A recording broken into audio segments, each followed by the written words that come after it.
Bonjour. Alors, la maladie d'Alzheimer, il y a quelques éléments à savoir qui sont des éléments qui, à mon avis, sont des éléments de base. D'abord, ce que j'appelle le grabouillis, c'est-à-dire le délire, le comportement inadapté. J'insiste sur une notion qui me paraît fondamentale. Lorsque la personne est en train de faire n'importe quoi, lorsqu'elle est en train d'être actionnée par le grabouillis, la personne est consciente. La personne se voit faire. Elle ne peut pas s'en empêcher. C'est plus fort qu'elle. Et cela ajoute de la souffrance à sa souffrance. Elle se sent coupable de faire n'importe quoi et elle a peur évidemment de son comportement et après elle a peur que ça revienne. Ça c'est la première chose. Peut-être qu'après, elle va nier l'avoir fait. Mais j'interprète ça par rapport à de la culpabilité de l'avoir fait, justement. Donc ça, c'est la première chose dans la prise en charge, dans l'accompagnement des personnes souffrant d'Alzheimer, c'est de les déculpabiliser et d'avoir sans arrêt en tête la souffrance dans laquelle sont ces personnes qui se voient faire n'importe quoi. L'autorité ne sert à rien. Il y a lieu d'aller par de la compréhension et surtout de les déculpabiliser. Deuxième chose,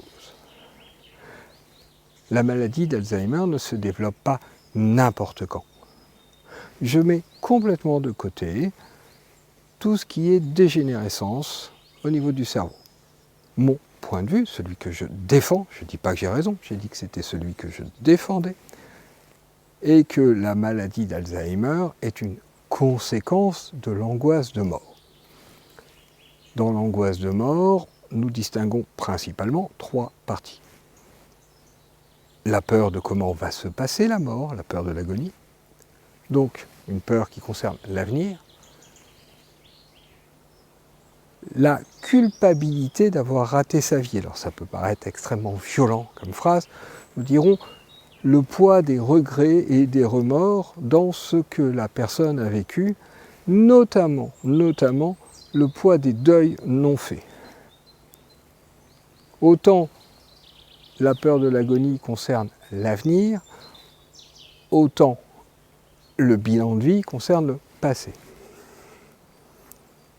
Avec déjà ces deux parties de l'angoisse de mort, cela permet d'expliquer qu'une personne soit coincée entre une impossibilité de se projeter dans l'avenir par peur et un envahissement de pensée par rapport au passé qui l'empêche tout ça d'être dans le présent.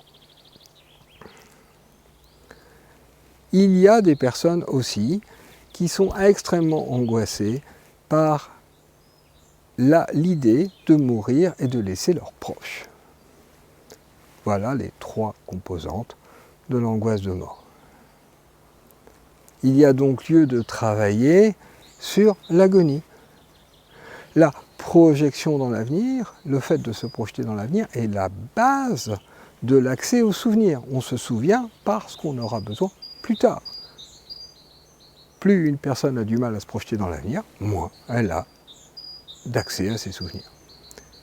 Il y a donc tout un travail à faire par rapport à l'agonie, pour apaiser, pour rassurer.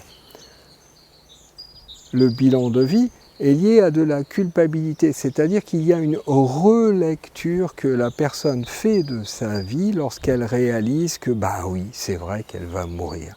Car nous savons que nous allons mourir, bien sûr, mais ce n'est pas pour ça que nous avons réalisé à quel point c'est vrai.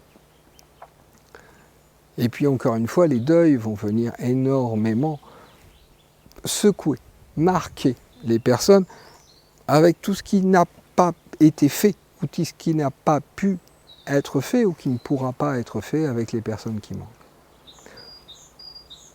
Et là, il y a un travail énorme de déculpabilisation à faire.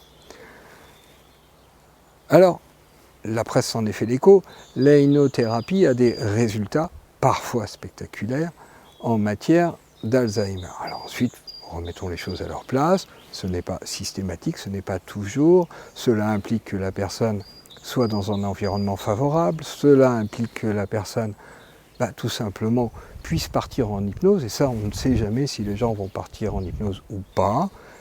Et cela implique un gros travail. Ce qui fait que peu de hypnothérapeutes même sont aptes à faire ce travail-là, car c'est un travail directement en prise sur l'angoisse de mort. Mais il est possible, simplement, il faut savoir que ce n'est pas quelque chose qui s'engage à la légère, c'est une thérapie extrêmement difficile. Possible, mais extrêmement difficile.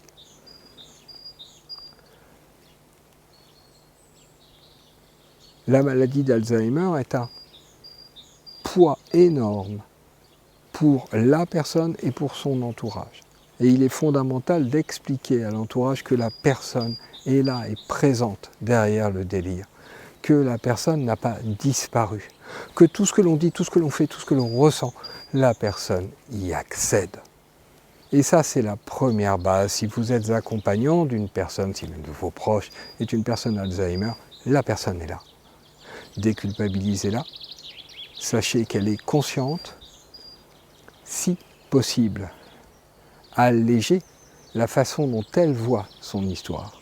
Non pas en lui disant « mais non, tu as tort », mais en rentrant en compréhension, en rentrant en écho dans la souffrance qu'elle peut avoir par rapport à la façon dont elle fait sa relecture de sa vie.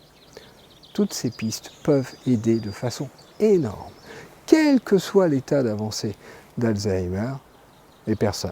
Si vous avez l'occasion de venir faire un suivi avec un hypnothérapeute, tant mieux. Mais sachez que le travail au quotidien, qui est un travail autour de l'angoisse de mort, peut être effectué par les familles et déjà peut énormément apaiser vos proches. Voilà, ces quelques mots me paraissent nécessaires. Au revoir.